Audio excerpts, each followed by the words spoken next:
buenos días, hermanos. Estamos aquí para otra clase de Apocalipsis. Estamos en capítulo 16. Vamos a estudiar esta mañana las 7 copas de ira. Así que vayan abriendo sus Biblias en el capítulo 16 de Apocalipsis. Y vamos a orar para que Dios nos pueda hablar esta mañana a través de su palabra. Padre amado, gracias por este estudio de tu palabra que nos has permitido tener. Padre, estamos llegando a la parte dramática de Apocalipsis, de los juicios finales. Y Padre, para nada es agradable, pero Padre, reconocemos que tú eres el juez de toda la tierra. Has dado abundante tiempo a la raza humana para arrepentirse.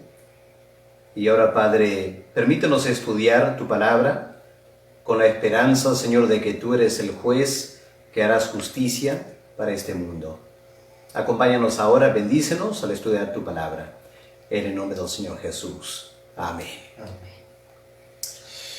Muy bien, estamos entonces las 7 copas de ira. Esta imagen que he tomado de Google. Vamos a pasar a la siguiente imagen para ya introducir el tema. Lo primero que hay que notar de este capítulo 16 es cuál es el origen de todo. ¿Qué dice el versículo 1? Oí una gran voz que decía desde el templo a los 7 ángeles. Esto es interesante porque en el capítulo 14, si se acuerdan, vimos que un ángel salió del templo para dar una orden al Señor Jesús. Y comentamos que lo más probable es que el ángel salió del templo con una orden de Dios el Padre. Ahora lo que pasa es, Juan escucha una voz desde el templo. No ve quién habla, pero la orden es bastante clara que tiene que ver con las últimas plagas en la tierra. Así que me parece que se trata de Dios el Padre hablando desde el mismo templo para dar este anuncio para que los ángeles puedan empezar a actuar.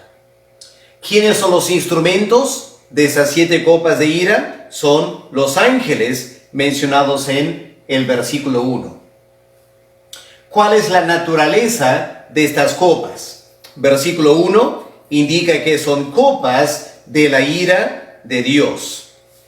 Pero para entenderlo un poco mejor, hay que ir al capítulo 15 y el versículo 1, porque aquí tenemos más detalles. Dice capítulo 15, versículo 1, 7 ángeles que tenían las 7 plagas postreras, porque en ellas se consumaba la ira de Dios. Así que estas 7 copas de ira marcan los últimos juicios de Dios sobre la tierra. Pero esto ya nos lleva a plantear una pregunta acerca del orden cronológico. Recuerden lo que comentamos hace un tiempo. El libro de Apocalipsis está escrito en el orden que Dios le reveló las cosas a Juan. El orden es revelatorio. No hay que pensar que el orden en que Juan ve las cosas es el orden en que van a ocurrir. Para ubicar el momento histórico en que cualquier capítulo se va a dar, tenemos que estudiarlo primero. Ahora, ya sabemos que estas copas son las copas de la ira final de Dios. Pero si volvemos al capítulo 14, vamos a ver que en capítulo 14 tenemos el Señor Jesús y un ángel con la cosecha final. Están segando la mies, segando las uvas. Así que en un sentido, el capítulo 14 ya marcó el final. Ya toda la raza humana ha sido, entre comillas, cosechada. Eso indica que en capítulo 16 estamos volviendo marcha atrás en el tiempo. Antes, quizá, del capítulo 14. No sabemos en qué momento empieza a darse estas copas de ira, pero obviamente tiene que ser antes del juicio final que tenemos en el capítulo 14. Ahora, al ir estudiando estas 7 copas de ira, vamos a notar que tienen paralelos con las plagas de Egipto. Eso indica que tenemos que volver a estudiar el éxodo de Egipto y poder tomar el éxodo de Israel de Egipto como un paralelo al éxodo de la iglesia de la tierra. Lo que se requirió para que Israel saliera de Egipto a la tierra prometida eran estas 10 plagas. Y ahora en capítulo 16 de Apocalipsis tenemos algo parecido. Para que la iglesia salga de la tierra y pasa a la tierra prometida, entre comillas, tiene que darse estas plagas de parte de Dios. Así que hay que prepararnos. Estas plagas van a ser devastadoras. Vamos a empezar entonces con las plagas una por una. ¿Cuál es la primera plaga? La primera copa de ira. La tenemos en el versículo 2. Dice la Biblia, fue el primero, el ángel, derramó su copa sobre la tierra. Ahora, permítame hacerle recordar lo que ya hemos notado antes. Hay un paralelo entre las 7 trompetas y las 7 copas de ira. Aquí tenemos la primera copa de ira, tiene que ver con algo que se derrama sobre la tierra. Y en la misma manera, la primera trompeta tiene que ver con un juicio sobre la tierra. En este caso, lo que vienen son úlceras. Dice, vino una úlcera maligna y pestilenta sobre los hombres, que tenían la marca de la bestia y que adoraban su imagen. Eso da a entender que esta plaga va a venir una vez que el anticristo está aquí en la tierra. Noten que la plaga viene sobre todos los seres humanos, a lo menos todos los que tienen la marca de la bestia. En las trompetas, el juicio de Dios solo afectaba una tercera parte. Ahora, el juicio afecta a todos. Eso es una gran diferencia que hay que notar. La segunda copa, versículo 13, afecta el ambiente del mar, al igual que la segunda trompeta. Leemos verso 3. El segundo ángel derramó su copa sobre el mar, y éste se convirtió en sangre, como de muerto. Y murió todo ser vivo que había en el mar. Noten eso. En la segunda trompeta murieron o fue afectada una tercera parte. Ahora el mar queda afectado totalmente. Tercera copa. Afecta los ríos y las fuentes de agua. Versículo 4. Al igual que la tercera trompeta, afectó los ríos y las fuentes de agua. ¿Qué pasó aquí? Dice, se convirtieron en sangre. Al igual que la segunda copa afectó el mar, ahora el agua dulce también convertida en sangre. Y se sobreentiende que todos los seres vivientes en el agua murieron. Un juicio absoluto, terrible. Luego de las primeras 3 copas viene una transición. ¿Qué dice versículo 5 al 7? Oí al ángel de las aguas que decía, justo eres tú, oh Señor, el que eres, el que eras, el santo, porque has juzgado estas cosas. Por cuanto derramaron la sangre de los santos y de los profetas, también tú les has dado a beber sangre, pues lo merecen. También oí a otro que desde el altar decía, ciertamente, Señor Dios Todopoderoso, tus juicios son verdaderos y justos. Aquí me parece tenemos una transición entre las primeras 3 copas y las últimas 3 copas, o las siguientes 3 copas. Y la transición tiene como propósito justificar el juicio de Dios.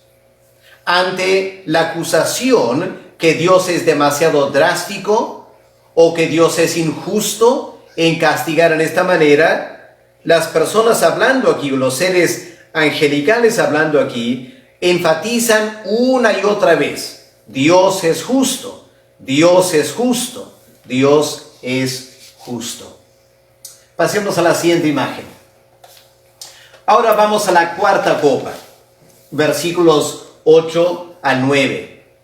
Pueden ver que la cuarta copa afecta los astros. Versículo 8. El cuarto ángel derramó su copa sobre el sol, al igual que la cuarta trompeta, el cual fue dado quemar a los hombres con fuego. Y los hombres se quemaron con el gran calor y blasfemaron el nombre de Dios, que tiene poder sobre estas plagas, y no se arrepintieron para darle gloria. Así que noten aquí dos cosas. En primer lugar, el juicio de Dios produjo calor. El calor afectó a todos, quemó a todos. Pero noten lo que dice aquí: no se arrepintieron. Al igual que el faraón y los egipcios no se arrepintieron cuando Dios envió las plagas, ahora tenemos lo mismo al fin de la historia de la humanidad. Cuando Dios está sacando a su pueblo de la tierra, los seres humanos en su pecado no se arrepienten, sino blasfeman contra Dios. Vamos a la quinta copa. Al igual que la quinta trompeta, si se acuerdan, se abrió el abismo y salieron langostas para afectar a los seres humanos que no tenían el sello de Dios. Aquí la quinta copa afecta el trono de la bestia. Versículo 10. El quinto ángel derramó su copa sobre el trono de la bestia, y su reino se cubrió de tinieblas, y mordían de dolor sus lenguas, y blasfemaron contra el Dios del cielo por sus dolores y por sus úlceras, y no se arrepintieron de sus obras. Así que, al igual que una plaga en Egipto de tinieblas, aquí tenemos una plaga de tinieblas. Pero no es simplemente oscuridad. En la oscuridad hay tremendo dolor. Una vez más, los pecadores no se arrepienten, sino blasfeman contra Dios. Eso da lugar a la sexta copa. Versículo 12. El sexto ángel derramó su copa sobre el gran río Éufrates. ¿Se acuerdan la sexta trompeta? También tuvo que ver con el gran río Éufrates. Aquí leemos que el agua del río se secó para que estuviera preparado el camino a los reyes del oriente. En la sexta trompeta escuchamos que los ejércitos sumaban 200 millones. Aquí no menciona el número, simplemente da a entender que es un ejército conformado por reyes de la tierra. ¿Convocados por quién? ¿Qué dice versículo 12? Vi salir de la boca del dragón y de la boca de la bestia y de la boca del falso profeta.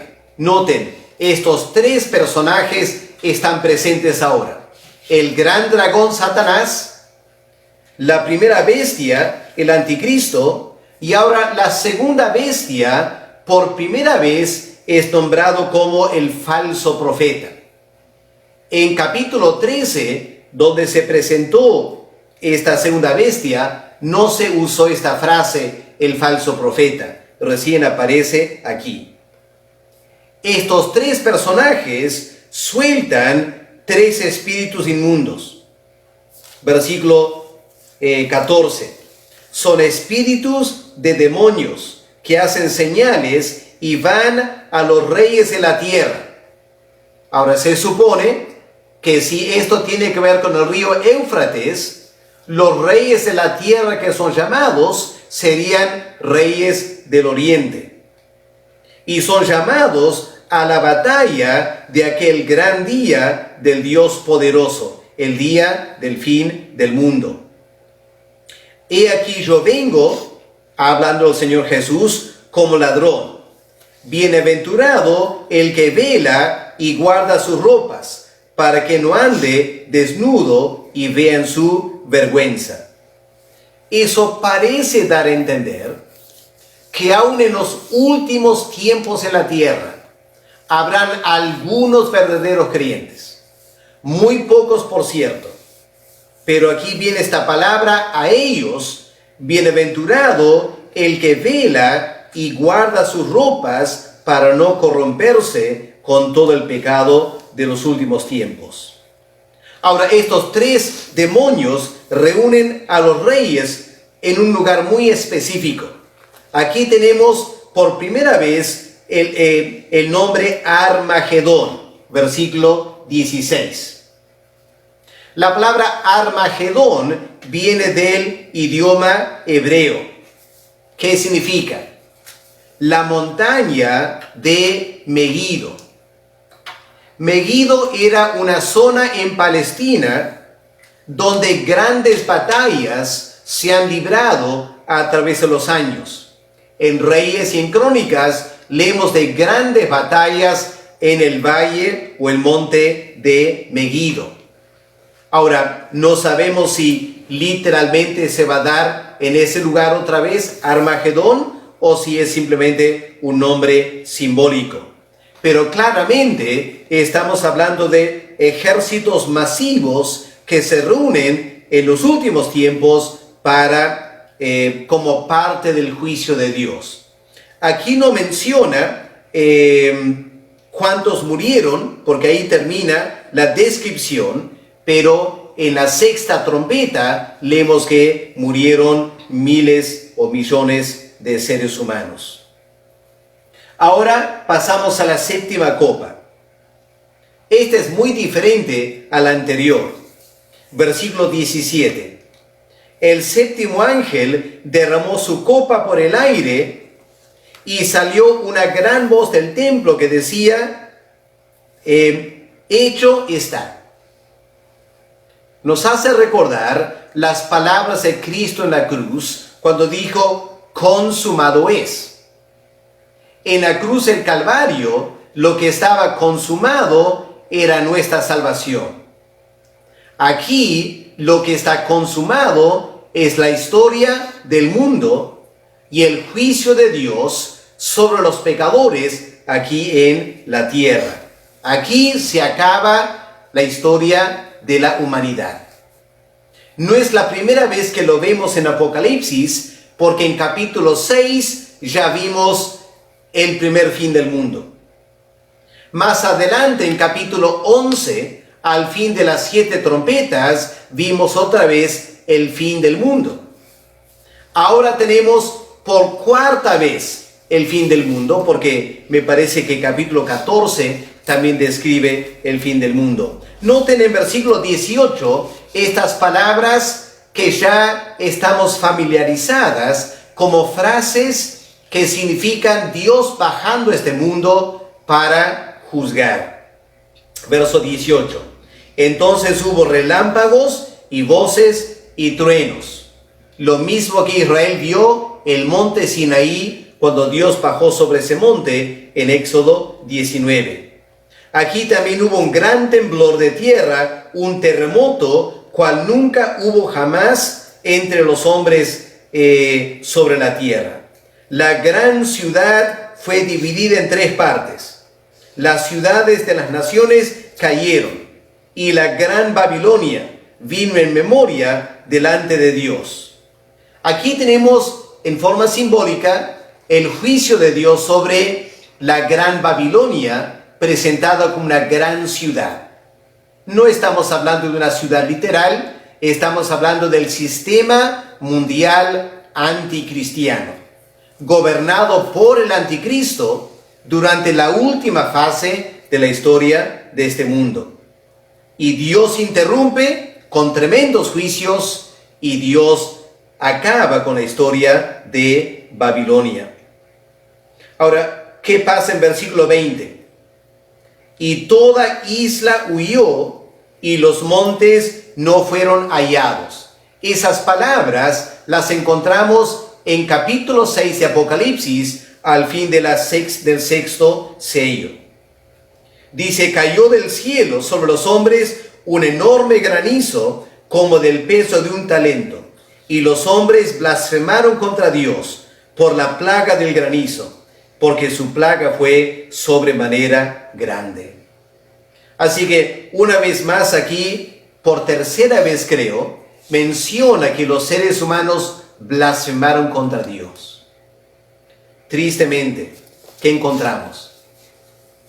Que aunque la historia del planeta Tierra se está acabando, Dios ahora derrama sus máximos juicios y ni aún así la raza humana se arrepiente de sus pecados. Hermanos, estamos ahora en cuarentena por el coronavirus. Obviamente el coronavirus es algo muy serio. Han muerto ya miles, creo que 100,000 personas. Pero en realidad, cuando historiadores hablan de plagas aquí, 100,000 personas, aunque es un número terrible, no se compara, por ejemplo, con la gripe española, donde murieron 50 millones. Así que tenemos que poner estas cosas en perspectiva. Claro, no sabemos todavía a dónde va a parar el coronavirus. La esperanza es que va a llegar a un pico y va a empezar a decrecer.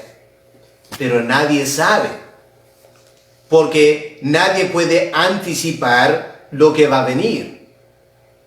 Pero aún si Dios en su misericordia hace que el coronavirus pase, lo más triste es que quizá no cambie el corazón del ser humano. Cuando empezó esto, hubo un tremendo clamor a Dios. Las iglesias evangélicas oraron mucho, presidentes pidieron oración. Pero al pasar las semanas, ¿hay alguna evidencia de lo que pasó en Nínive cuando Jonás predicó? Que los reyes, los presidentes empiecen a confesar su pecado y reconocer que Dios tiene el derecho de castigar. No hay nada de eso. Así que, aunque uno anhela y uno está orando que el coronavirus pueda producir un tremendo despertar espiritual y un retorno a Dios, no hay que ser demasiado ingenuos que va a pasar. Este capítulo 16 indica que cuando vengan cosas 1000 veces peor que el coronavirus, no va a haber un arrepentimiento de la raza humana. La pregunta es, ¿la iglesia qué va a hacer? Creo que este tiempo de coronavirus es un tiempo cuando la iglesia tiene que examinarse a sí mismo. Y seguramente Dios está hablando a muchas personas acerca de nuestro pecado y nuestro alejamiento de Él. Dios quiera que a lo menos la iglesia pueda arrepentirse de las cosas de las que debemos arrepentirnos. Una tendencia a la carnalidad, una tendencia a la mundanalidad, una tendencia al materialismo, una tendencia al orgullo y la vanagloria. Me parece que estos son pecados que prevalecen en la iglesia hoy en día. Dios quiere que el coronavirus nos ayude a mejorar algo de eso. Aquí tenemos entonces, hermanos, las 7 copas de ira que ahora presentan el camino para las últimas 3 cosas que van a ocurrir, pero que no está aquí en la pantalla. Lo que nos queda estudiar ahora, capítulos 17 y 18, es la condenación de la gran ramera y la caída de la Gran Babilonia. Vamos a tomar 2 días para estudiar esto. Hay bastante material aquí, así que mañana, el día miércoles, vamos a estudiar el capítulo 17. El jueves vamos a estudiar el capítulo 18. Y para viernes estaremos estudiando capítulo 19. Significa que para la semana que viene vamos a llegar al fin de este libro de Apocalipsis. Así que espero que ha sido de ayuda para ustedes y que aprovechen este tiempo. Vamos a terminar mirando 2 imágenes para impactarnos de lo que espera. La sexta trompeta habló de un ejército de 200 millones de soldados. Ahora, hasta el momento, la historia humana nunca hemos tenido un ejército cerca a eso. Pero miren algunas imágenes que acabo de bajar de internet. Tenemos la plaza mayor de Moscú en una parada militar en el Kremlin.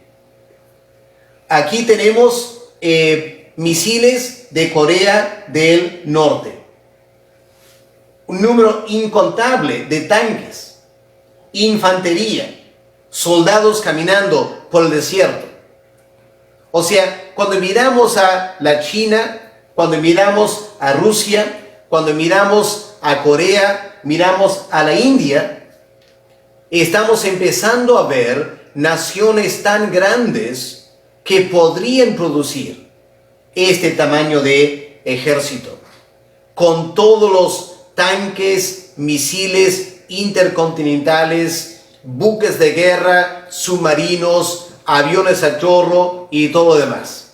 ¿Se imaginan, hermanos, qué pasaría en planeta Tierra cuando Satanás llama a las naciones a este enorme batalla llamada Armagedón?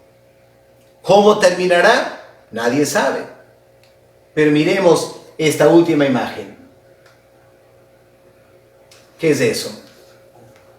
Bomba nuclear. Hay muchas bombas nucleares. Ahora, no es que el ser humano va a destruir planeta Tierra cuando al ser humano se le antoje hacerlo, porque Dios está en control de la raza humana.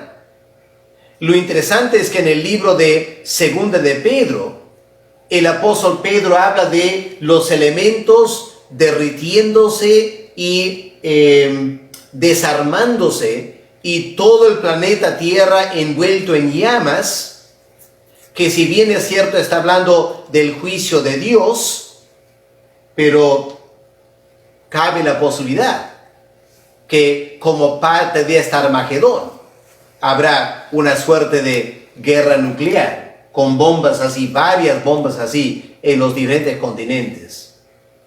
Hermanos, es muy triste lo que la Biblia narra del juicio final. Lo que Dios hizo en los días de Noé, lo que Dios hizo en Sodoma y Gomorra, lo que Dios hizo en Egipto, todos son anticipos del juicio final. Y no hay que sorprendernos. Lamentablemente, hermanos, hay cada vez más evangélicos, que cuando escuchan hablar así, dicen, no, eso no va a pasar. Y ya están dejando de creer las profecías de la Biblia. Eso indica cómo la apostasía está avanzando con pasos agigantados. Así que pidamos a Dios que nos ayude como iglesia evangélica a mantenernos bien parados en nuestra confianza en la confiabilidad de la Biblia. Lo que está escrito va a ocurrir. Y aunque Dios es un Dios de amor y misericordia, la Biblia indica con mucha claridad que un día la paciencia de Dios se acabará y el juicio va a caer sobre este mundo. Dios nos ayude a seguir predicando el Evangelio antes que venga ese gran día del juicio final. Ok, hermanos, nos encontramos mañana entonces con ustedes para seguir estudiando este libro de Apocalipsis. Vayan avanzando la lectura del capítulo 17, ¿ya? Léanlo para que estén más o menos familiarizados, porque hay muchas cosas complejas en capítulo 17 y hay que estar preparados para ese estudio. Vamos a orar para terminar la clase esta mañana. Padre amado, gracias por este tiempo de estudiar tu palabra. Es un privilegio hacerlo, Señor, aunque sea muy triste lo que estamos leyendo. Y Padre, a nadie le gusta el concepto de un juicio tan serio de tu parte que afecte a miles de millones de hombres y mujeres y jóvenes y niños. Por eso, Padre, apelamos a tu misericordia, que en estos días tú puedas obrar para que el Evangelio todavía llame hombres y mujeres a la salvación antes que venga el gran día del juicio final. Escucha nuestro clamor, te pedimos, en el nombre del Señor Jesús. Amén.